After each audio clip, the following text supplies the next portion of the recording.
Hello everyone, welcome back to another Star Wars Destiny video. Today a ton of spoilers were released for Empire at War. These come from Starkiller Base, the Hyperloops, some more from the Knights of Ren.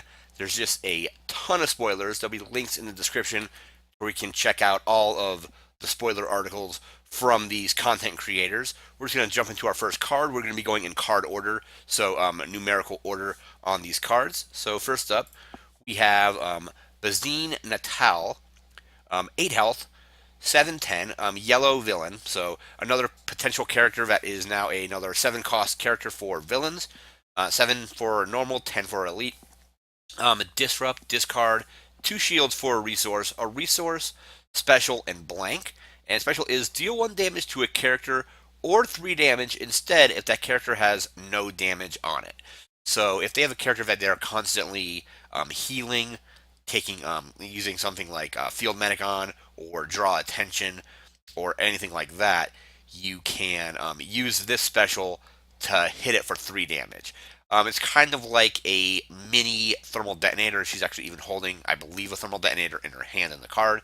Um, but you can deal 3 damage to a character that has no damage. Again, every time you use this special, though, it's only then going to do 1 damage after that.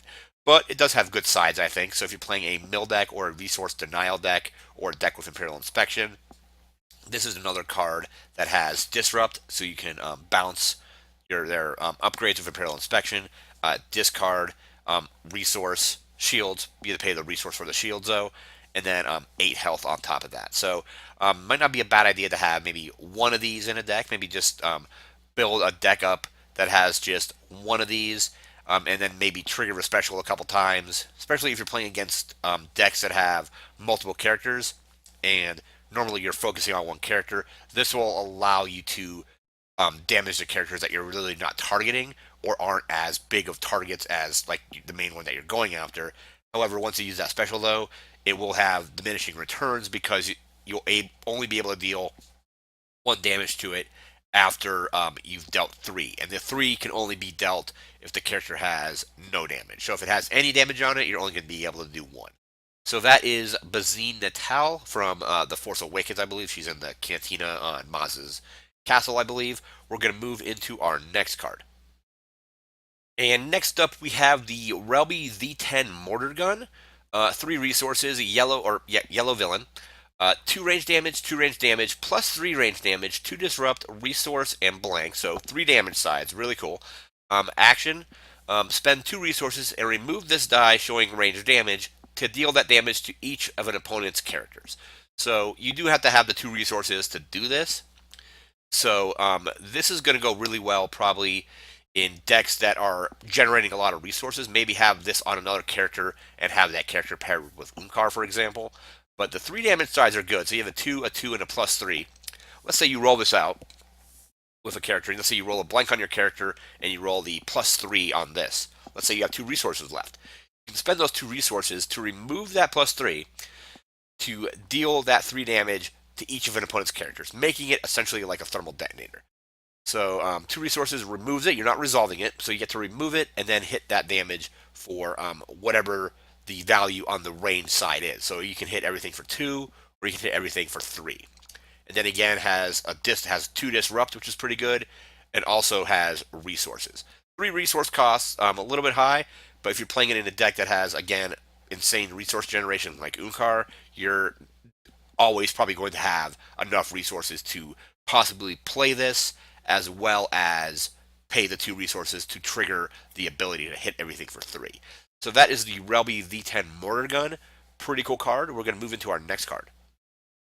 And next up, we have Coordination, Blue Hero Upgrade Ability. So 2 resources, 1 focus, resource, special, and blank. And the special is give each of your characters 1 shield. So work well with Qui-Gon. Roll that special, give him a shield, have him pull a shield off to deal damage. Could work there. I could also see this working in a General Riken deck if you're doing like a Riken Rainbow deck, maybe Riken Padme and a Padawan or something like that, or some other blue character that you can get in there. So you have the 2 resources. In a Riken mill deck, that deck rolls a lot of focus, so you're going to be running stuff like Spynet. So whenever you roll a focus, you can exhaust Spynet to essentially mill a card off the top of the deck. And then Riken's ability states when you activate him, your opponents discard cards off the top of their deck equal to the number of other characters you have that don't have shields, or that do have shields, I should say. So if you have him, let's say you have Padme and the Padawan with shields, when you roll him, you're going to mill two. These specials will allow you to keep shields on those characters, so yeah, you can use his ability more often. So or have it hit for at least two whenever you roll him in. Again, so two focus sides, resource, two specials. Doesn't have any damage sides or anything like that, but the focus is always good, so you can flip this or resolve this to flip another die, one of your dice to another side. And two, and then you get the shield special as well, which could be pretty good. So that is coordination. We're going to move into our next card. And next up, we have the Electro Staff, two resources, red neutral upgrade, weapon, +1 melee, +2 melee, +3 melee, disrupt, shield, blank, and this really cool ability. So the resource cost of the attached character's dice, modified by this die, is decreased by 1. This goes perfectly with the Magna Guard we talked about yesterday, where it had the two resource costed sides. Now those sides, if you have the Electro Staff on the Magna Guard, are now just considered to be black sides with no resource cost. So if you lose the upgrade, though, those resource costs basically come back. So this could go well. Let's say you're running Anakin or Vader, whatever you want to call him, Emo Vader, doesn't matter. Running that with a Magna Guard, or running him with just another red melee character like FN or something like that. Play this on Vader, maybe even play another one of these on FN, and now all the resource costed sides on those two characters are now gone. So Vader has the 3 melee for a resource, FN has a resource cost aside as well. If they have these Electro Staffs on them, those resource costs are decreased by 1. So those just cost 1, so now those sides cost 0, so they can just be resolved without having to pay resources. So this Electro Staff is really cool. I'm looking at maybe creating or doing a deck with Vader Dark Apprentice, maybe a Magna Guard, maybe FN, and with running these Electro Staffs, because being able to get that damage out without having to pay the resources is pretty cool. So that's the Electro Staff. We're gonna move into our next card. Next up, we have All Quiet on the front. Hero Red Event, 1 resource. Remove any number of shields from your characters, then discard cards on the top of an opponent's deck equal to the number of shields you just removed. So we talked about the Entrenched card yesterday where he gave you 5 shields. It costs quite a few resources, but you could do that, then play All Quiet on the front, remove all those shields, and discard 5 cards. I can see this fitting well into a Riken deck as well, where your opponent only has a few cards left in their deck. You play this, you remove all the shields off all your characters, mill that many cards, and then when your opponent, at the end of the beginning of the next round, your opponent has no cards in hand or in their deck, you would win.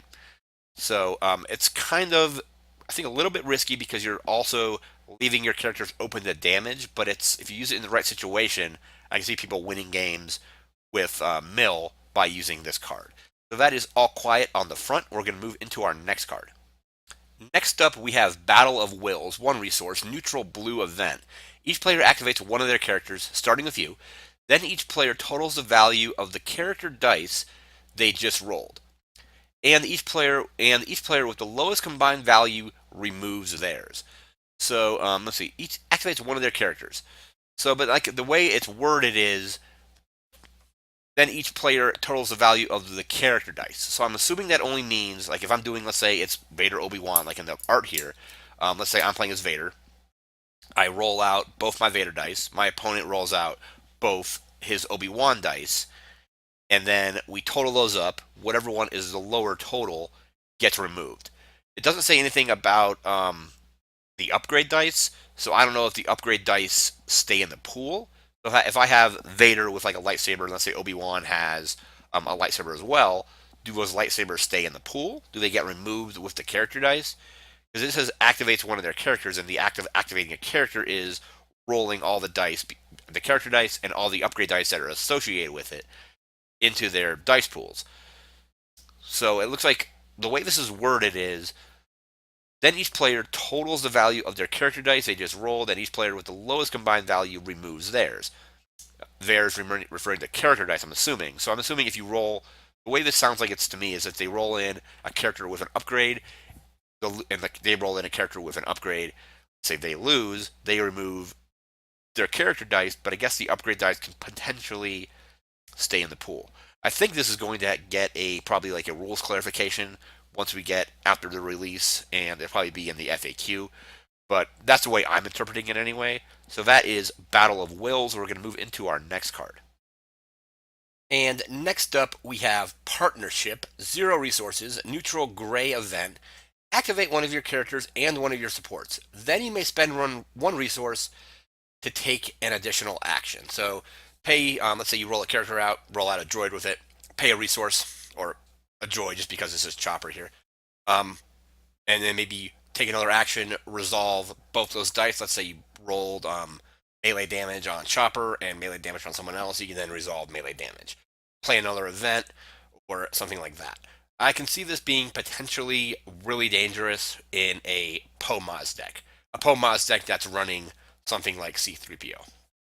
So let's say you play hit and run on Poe, roll him in. Instead of using the ambush action to roll Maz, you use the ambush action from hit and run to activate partnership or use partnership. You activate Maz, and then you activate C-3PO. You do Maz's trick where she can resolve 2 dice. You resolve one of, you maybe potentially focus into Poe special and do one of his specials. So that's 2 dice right there. Then you can spend a resource to take an additional action. You can then use C-3PO's ability, remove C-3PO's die to make the other Poe die another special and resolve that as well. So let's say you have a Falcon, Millennium Falcon, and a thermal detonator in your hand. Hit and run on Poe, roll him in. Play partnership, roll in Maz, roll in C-3PO. Use Maz's focus to go to Poe special, discarding thermal detonator, 3 damage to everything. Spend the resource to take an additional action. Then you remove C-3PO's die and play the damage side of the Millennium Falcon with the other Poe die. So you're using C-3PO to make the other Poe die a special, essentially. That could be potentially really dangerous because you're just doing essentially 2 Poe specials in one turn with no chance for your opponent to mitigate any of it. It's one of the reasons Fast Hands got the errata to be yellow character only was people were putting that on Poe, rolling him, and then doing the special, or like rolling Poe, resolving a die. They're also using hit and run, so they got to resolve a die with hit and run, and then ambush from hit and run, roll Maz, and do it again potentially.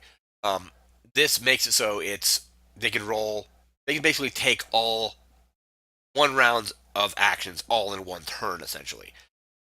That could either be good or be bad because with this set, it looks like they are trying to slow the game down. So if you blow through all your actions and you don't have anything else to do, your opponent can then punish you for basically doing all your stuff at once if they're using things that'll let them roll a vehicle, resolve that vehicle, and then a card that lets you ready it, like strategic planning or reckless reentry and things like that.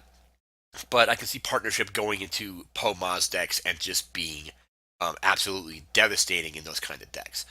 So that is partnership. I think it's an interesting ability. I just think with Poe-Maz, it just might be too good of a card that potentially does too much damage that your opponent won't be able to respond to because you'll be chaining stuff together and resolving, like multiple Poe specials, doing tons of damage, and your opponent basically just has to sit there and take that damage. So that is partnership. We're going to move into our next card. Next up, we have Main Plaza, Vashka, I think I'm pronouncing that correctly, battlefield claim.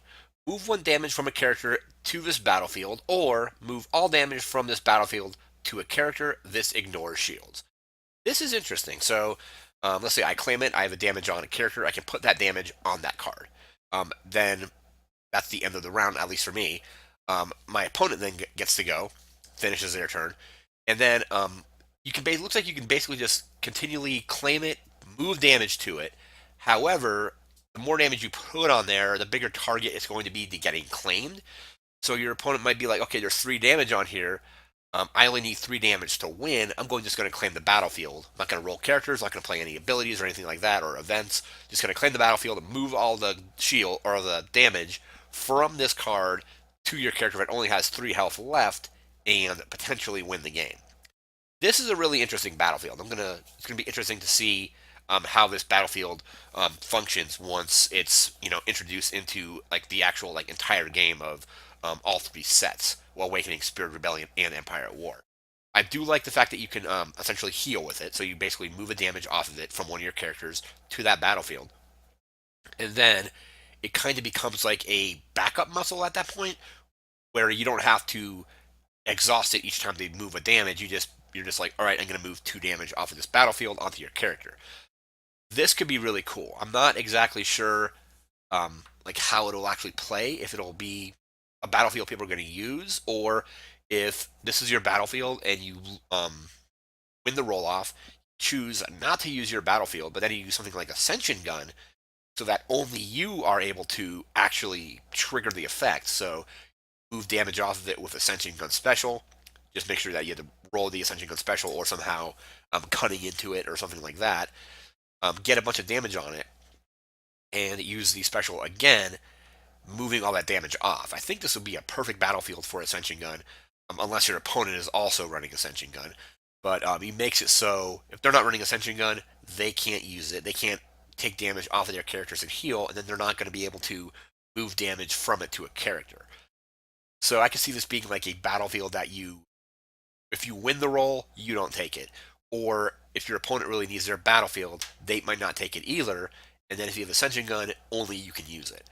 So this is a really cool battlefield. It's gonna be interesting to see how it plays out. So that is the main plaza on Vrashka. We're gonna move into our next couple cards because it's one image. So we'll be right back with that. And these 2 cards came from the Knights of Ren. So we have 2 0-cost events. First one is Disable, 0 resources, neutral yellow event. Just pay 0, play it, and exhaust a support. Simple as that. So basically, you just play it and tap one of your opponent's supports. They like essentially disable their ATST possibly, something like that.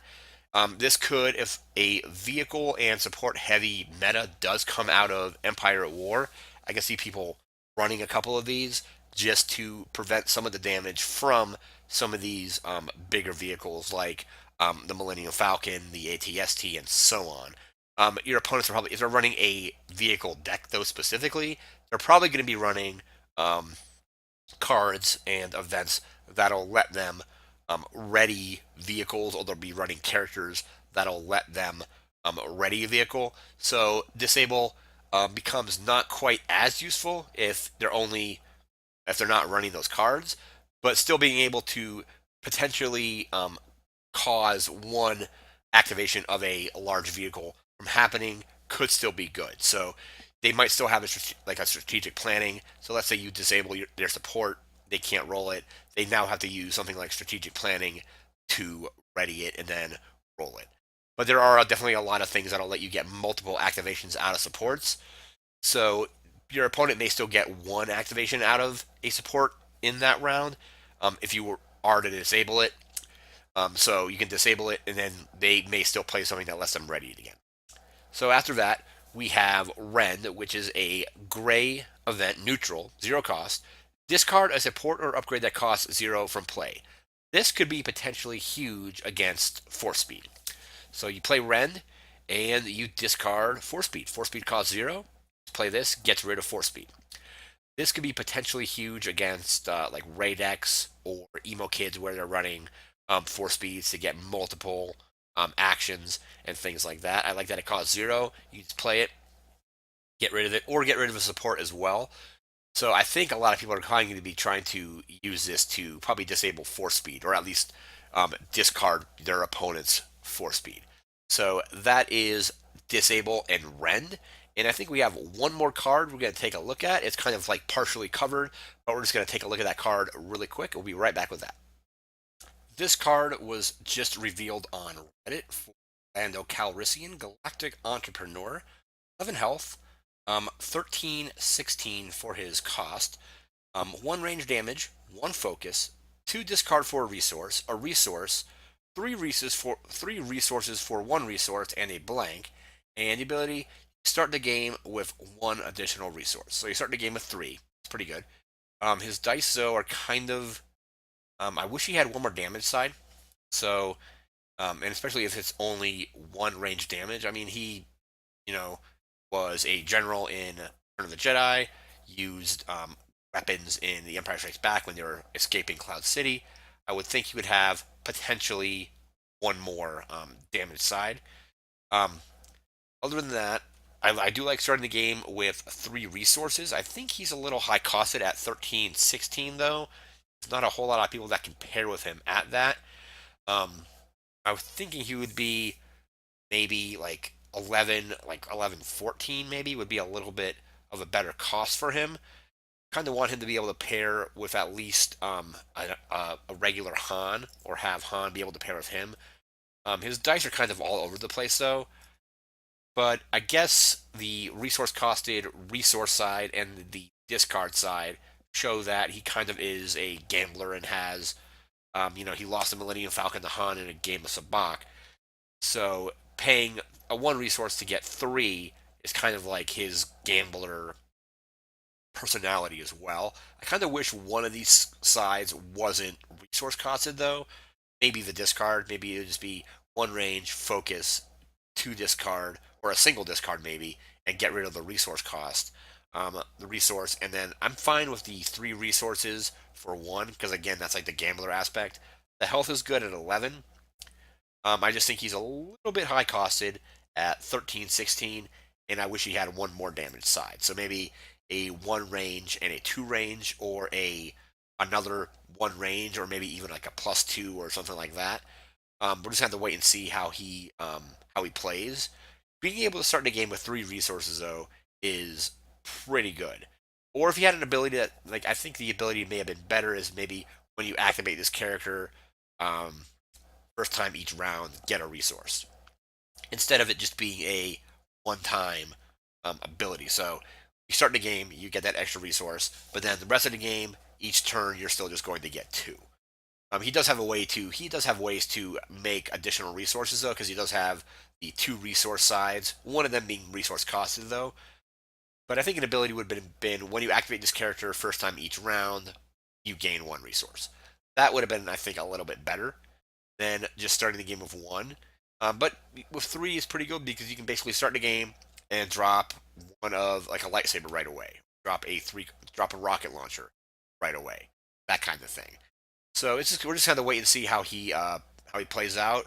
Right now, I'm not a huge fan of the sides of. Well, I mean, like I said, I just want 1 more damage. 1 more damage. Health is good, and I think his point cost is a little bit high. And that is Lando Calrissian. And next up, we have Dangerous Mission. Looks like a neutral gray event, cost 1 resource. Turn a die to a side, showing a resource cost. So you can use this. It can be used to make it so your opponent can't resolve something. So the opponent has 0 resources. You can turn one of their dice to a side, showing a resource cost, knowing that they won't be able to resolve it. Let's say they have 2 melee showing and a +2 melee showing, and no resources.